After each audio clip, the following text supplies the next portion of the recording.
Hey everybody, John James C here. So, right, this is a bit of an early video.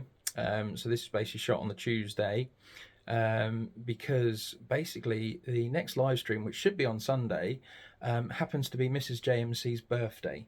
So yes, and I'm not going to cut that short for a live stream for her sake. So I'm really sorry to you guys, but the wife does come first, and if I want to continue in my hobby, I better keep her happy, I think. Anyway, so I'll quickly do a little video. So my idea is basically I'm shooting this earlier in the week, and this will go live on Sunday, probably about midday-ish, and then basically I can show you guys what I've all been up to. So basically, as you can see behind me here, lots of platform work. So what I'll do is I'll quickly flip the camera around and I'll give you a quick show about what's been going on down here. So some of you have seen the video earlier in the week with regards to this platform in front of us here and how it was the wrong height. And I found a useful little tool, which is basically one of the Pico track gauges. This one here. Maybe not that one, because I've for some reason cut the end off. Not entirely sure why I've done that. I'll never find the one that I'm after when I want it. Hang on a second. There you go. Got it. Right. So yeah, the Pico track setting gauges as well. If you actually rest them in the track, what you can actually do is actually line it up with the platform, so you get the correct platform height, which I wasn't aware of. So yeah, this little end piece here, you can actually see it might actually be written on it as well, actually. So that side, there we go. So platform height. So it actually has a platform gauge on it as well. So quite a useful thing, that. I was unaware of that, so I thought I'd make you guys aware with a little short video. But anyway, as you can see, platforms have all been adjusted. The back platform still needs to be adjusted, if I'm being honest, but because it's on the far side of the coaches, it doesn't really create a bit of an eyesore for me, because whenever I was pulling coaches into this platform here, I could see that the doors were never going to open because the platforms were too high. So that just made me sort of decide to rip it all out. I might at some point dig into the ballast down here and see if I can just sort of scrape out the foam a little bit, just so I can push it down, and hopefully that should get the level a bit better, but never mind. So as you can see, lots of people have been added. This has also been dropped as well. But you can see people have been added to the platform. Obviously there's myself and Mrs. JMC at the end of the platform there. There's a cheeky van there. I don't know where that's appeared from. So, might have to have a word with the owner about that. So, yeah, and yeah, I'm trying to work on this area just to try and get it a bit more up to date. Obviously, we've got the tree that's covered up there to stop the dust getting into it. We need to change the Gothland Hotel to the Moorland Hotel. But yeah, everything's coming on slowly. The lights on the platform aren't wired in just yet, but I'm working on it at the moment. Obviously, there's the owner of his van there. Would you mind moving your van, please, pal? This little guy at the end here was sent to me a long time ago by an old friend of mine from Buckinghamshire called Alan Thompson. And what he's done, when the camera focuses on him, excuse me, come on, what are you doing? Basically, he's a guy with a camera, and Alan's very cleverly fitted a little tiny LED into the camera. So basically, he has like a camera flash, basically. So my idea is to basically wire that up at some point, and then when something pulls into the platform, he'll be taking lots of pictures, etc. So we've got a few train spotters, we've got a few guys standing around waiting for trains, etc. I've tried to sort of spread them out as much as I can. There's a couple of guys shaking hands there like they've meeting each other, a couple waiting on the end of the platform there. Just lots of different things, really, just trying to keep it a bit more vibrant. Vibrant? Is that the word? Don't know really. Anyway, so the bridge section across here has had a little bit of an update in the sense that the relay's now been fitted to the ABC section, so they now work on the signals, whereas before they were tied into the points. So now it's a case of if you have a red signal, this is ABC'd. And then of course the other thing is the signals are also tied into the points, so if the points are set against it, the signal won't come off, so there's no way we should get any derailments. Fingers crossed, although the system's not been checked fully yet. This area here has also been added to the ABC section as well, so if this signal's red, it means I get a locomotive parked in this front road here as well. So the 92 is back and doing a bit of moonlighting, etc. So I do Do really like the livery on that. So yeah, obviously this loco's been parked up here because I've been doing a bit of work. Excuse me, just changing arms because the arm's going dead. It's turned into a bit of a dumping ground at the front here, but I'll get onto it, etc. So yeah, a bit of testing going on there as well. We'll come across here to the loco shed where we've got a few more locos. So obviously we can see the Jenna Peckett down the front there. This is the Port of London Peckett, which I've had for a while, and I've just never got around putting sound into it. So the other day I decided that enough was enough, and I got fed up of looking at it on my bench. So that's now been fitted with sound and Stay Alive, and I've ordered the little nameplate John for it. So the idea is we'll have Jenna and John as a Pecketts. Get away with that with the industrials. The eagle-eye viewer amongst you could see there's a V2 that's appeared on the layout. So that's all big speakers, Stay Alives, lamps all working. I've even put a cab light in this one as well. I just thought I'd try something a little bit different as well. Seeing as the 21 pin is inside the model of these ones, it kind of gives a lot more scope to add things to it a bit easier, that sort of thing. And to be honest, I do think out of all the locomotives we've had recently, I really do think that one is really, really well designed and really thought out really well.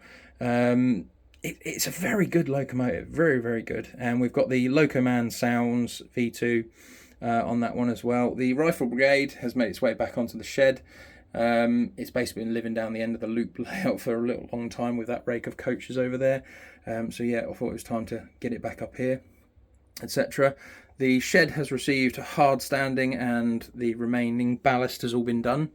You can also see you can also see the barbed wire fence that's been put along the shed line and the main line there, so that's pretty cool. Do need to get some more just to finish that off along there as well. Did try this over the back here, but I'm not overly happy with it because it's red brick. Actually, do you know what, I'm just gonna take that out now actually. So yeah, because it's red brick, I'm not really overly happy with it. I'm not a big fan of red brick actually, so yeah. But yeah, so little fence along the front here as well, just to get a bit more interest. A little gateway there for someone to walk through to no man's land. But anyway, so yeah, that's basically what's been going on this end as well. Right, so I'll take you down the other end. Not a lot has changed. It's been a bit of a dumping ground at the moment. As you can see, the 70s in bits there, waiting to receive some work to it, etc. There's some TT120 under the shed there as well, which I must get on with. The shed itself hasn't really had anything happen to it. I've got this idea to do like little industrial buildings and then a walkway across and all that sort of stuff, but that's the sort of plan there as well. We've got a nice TMU special, and I'm going to get hate comments for saying the word TMU on YouTube, but yeah, do you know what, it's a good sign and it's very nice. So yeah, we've got the green class 20 there. That's one of the newer Plux 22 ones. That's appeared from New Junction basically because he's borrowed my my Harry Needle one because this one wasn't working. So while it's been with me, it's received some upgrades, shall we say? So speaker Stay Alive, etc. 10,000 has just been parked at the end of the siding here. That's my old 21 pin class 20, which I've obviously put all the lighting in. And then we come to these. These are the new Dapple top light coaches. Now, I know you're going to be sitting there thinking, well, you're a Midland man, John. Why have you got Western coaches? Because this layout does night and day, it's nice to have coaches that have lighting on them. And the fact that I could just go and buy these off the shelf, in actual fact, I went to Clark Railworks and saw these on offer, so I decided to buy them.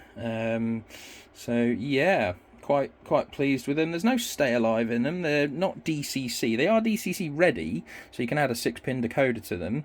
We've got some nice little lamps at each end as well. They illuminate red, etc. So I've not put DCC in them because they just turn on, etc. But there's no Stay Alive circuit in them as well. Now, touch wood, the pickups have been quite reliable on them as well, so they work quite well. Now, I know I said I wasn't going to get one, but I ended up getting one. So yeah, obviously it's received the treatment, it's had sound put into it. This was a non-sound one when I bought it, so I've added sound to it and added drivers, etc. So one at each end as well, because what's the point of having one at one end and not the other? So yeah, the model I managed to, obviously these are sold out everywhere, but the model I managed to get from Olivia's Trains in Sheffield. So yeah, managed to pick that up from them, and yeah, then I got the sound stuff and everything all ordered up from Acura Scale themselves. So yeah, that was pretty cool. Ended up getting that, and obviously we'll pan around the layout. This has turned into a bit of a dumping ground at the moment. The Caroline, as you can see, all lit up across the back there as well. Thomas for the eagle-eyed viewer amongst you, etc. So yeah, we'll come round, we'll come over to the quads as well. This is the Clark Railworks quad art set. Beautiful set, really do like these a lot. So yeah, and seeing as I did the lighting inside them, I can see myself getting a set. And then of course there's the culprit. So this is New Junction's Class 31, which he loaned me. I know exactly what he was doing. He's quite literally loaned me that because he knew the second I'd start playing with one, I'd want one. There you go. That's why that thing's appeared. So yeah, I blame you, Mr. New Junction. Thank you very much. But anyway, right, so that's basically what's been going on. I must get on with this. I'm really not sure if I want to extend it out to the extension piece on it. I do have the extension piece, but then I just keep sitting there thinking, if I bring that out to about here, that's a lot of shed, and that's a lot of space in that shed that's used by the shed. So I'm sort of in what to do about that one. But yeah, let me know what you guys think in the comments. So yeah, that's basically everything that's been going on. Right, so background. So yeah, as I said, obviously this is coming out as a premiere on Sunday, probably about midday I'll set it for. But yeah, and seeing as it will be Mrs. JMC's birthday, I hope to see some comments, nice happy birthday comments in the section below. And I'll obviously pass them on to her as well. So see, I do like that GBRF livery. It's a really nice striking livery, but never mind. Right, anyway, take care guys. I'll see you all soon. I'll get a live stream sorted soon, and all being well, maybe next weekend. I'm not sure just yet. Obviously plans, etc., Christmas and all that jazz, seeing families up north and down south, etc. It might keep me a little bit busy, but yeah. Anyway, I do hope you're all well. Merry Christmas, and I'll see you all very, very soon. Take care. Bye-bye.